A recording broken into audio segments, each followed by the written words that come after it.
गीता का 15वां अध्याय। श्री भगवान बोले, संसार अशतत पीपल के समान है, जिसका पुराना पुष्प रूप जड़ ऊपर है और चराचर शाखा नीचे है। वेद इसके पत्ते हैं, जो जानता है वही वेद का ज्ञाता है। इसकी शाखाएं ऊपर फैली हुई है। सत्व, रज और तमोगुण इसकी रसवाहिनी नसें हैं, इनसे इसका पालन होता है। शब्द रूप आदि इसकी डालियां हैं। पीछे कर्म रूप में प्रकट होने वाले इसकी जड़ें नीचे मनुष्य लोक में और भी नीचे तक चली गई हैं।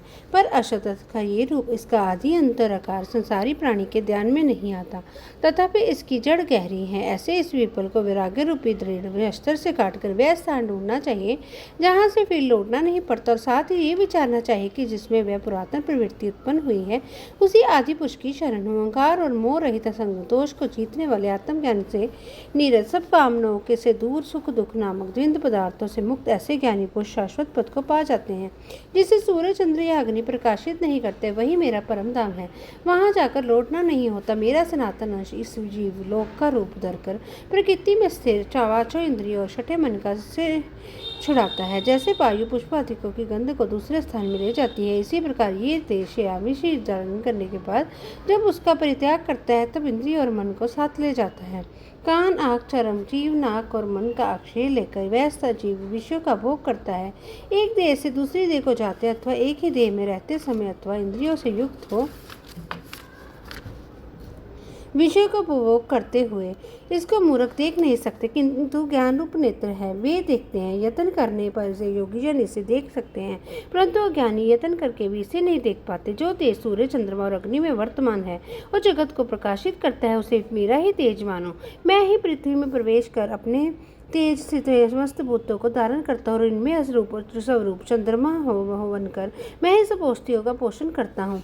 मैं जठार अग्नि होकर प्राणियों के देह में प्रविष्टि और प्राण वायु से संयुक्त होकर चारों प्रकार पक्षे, बोझे, चौशेले से भोजन किए हुए प्राणी के अन्न को बचाता हूँ। संपूर्ण भूतों के हृदय कमल में निवास करता हूँ। मुझमें ही समृद्धि, ज्ञान और उनका नाश होता है। सब वेदों में जाने योग मैं ही हूँ। वेदांत का कर्ता और वेदों का ज्ञाता मैं ही हूँ। इस संसार में चर और चर ये दो पुरुष है। जितने नाशवान प्राणी हैं वे चर कहलाते हैं और उसमें कुर्सत अर्थात शय शिखर के भांति स्थिर चैतन्य को अचर कहते हैं। किंतु उत्तम पुरुष परमात्मा विकार रहित, निहिता विहित, मुक्त, नित्य रूप तीनों लोकों में विष्ट होकर दान पोषण करता है। वह इन दोनों से अलग है। मैं चर और चर से उत्कृष्ट हूँ, इसी कारण से लोक और वेद में पुरुषोत्तम नाम से विख्यात हूँ। हे भारत, जो ज्ञानी जन इस प्रकार से मुझको पुरुषोत्तम जानता है, वह सब कुछ जानता है और सर्ववेद मेरा ही स्मरण करता है। भारत, शास्त्र के गुण वेद को जो मैंने कहा है जानकर बुद्धिमान पुरुष कृत्य होता है। श्रीमद्भगवद्गीता शास्त्र श्री कृष्ण जो स्वादे वृक्षों को नाम 15 अध्याय का महात्म्य। श्री नारायण जी बोले, हे लक्ष्मी, 15वें अध्याय का महात्म्य सुनो। उत्तर देश में एक नरसिंह नाम का राजा था और सुबक नाम का मंत्री था। राजा को मंत्री पर बड़ा भरोसा था। मंत्री के मन में कपट था। मंत्री चाहता था कि राजा को मारकर ये राज्य मैं ही करूँ। इसी भांति कुछ कल व्यतीत हुआ।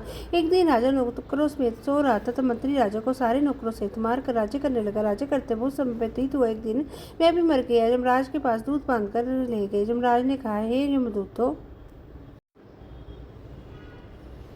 ये बड़ा पापी है, इसको घोर नरक में डालो। हे लक्ष्मी, इस प्रकार वह पापी कई नरक भोगता धर्मराज की आज्ञा से घोड़े की योनि में आया। संगल में जा घोड़ा हुआ। घोड़े का सौदागर उसे मोह ले और भी राजा घोड़े खरीद कर के अपने देश को चला। चलते चलते अपने देश में आया। तब वहाँ के राजा ने सुना कि अमुक सौदागर बहुत घोड़े ले आया। तब राजा ने उसे बुलाया और कई घोड़े खरीदे। उस घोड़े को भी खरीदा। जब उस घोड़े को हाथ फेरा तब राजा ने देखकर उसे सिर फेरा। राजा ने देखकर कहा, ये क्या बात है कि जो घोड़े ने सिर फेरा है? तब राजा ने पंडित बुलाकर पूछा, किस घोड़े ने हमको सिर फेरा है, इसका क्या कारण है? पंडित ने कहा, हे राजन, इस घोड़े ने आपको सिर नवाया है। राजा ने कहा, ये बात नहीं। कई दिन पीछे राजा शिकार खेलने को उसी घोड़े पर सवारी करके गया। वह घोड़ा जल्दी चलता था। राजा शिकार खेलते खेलते बहुत दूर चला गया। उस दिन राजा ने जाते ही शिकार मारा।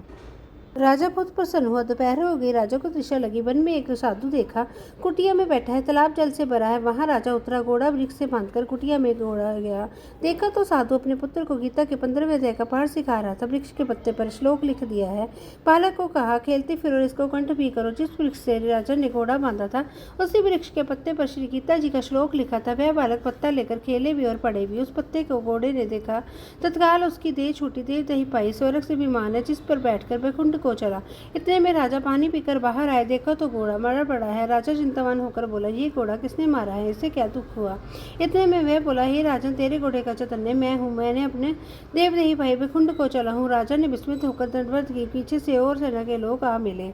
राजा सवार होकर घर आया, अपने पुत्र को राज्य देकर अब वन को गया, तप करने लगा। श्री गीता जी के 15 अध्याय का फल पाठ किया और करे, जिसके प्रसाद से राजा भी परम गति का अधिकारी हुआ। श्री नारायण जी बोले, हे लक्ष्मी, 15 अध्याय का वह महात्म्य मैंने तुमको सुनाया। जय श्री कृष्ण। वीडियो अच्छी लगी हो तो वीडियो को लाइक करें और चैनल को सब्सक्राइब करना ना भूलें। जय श्री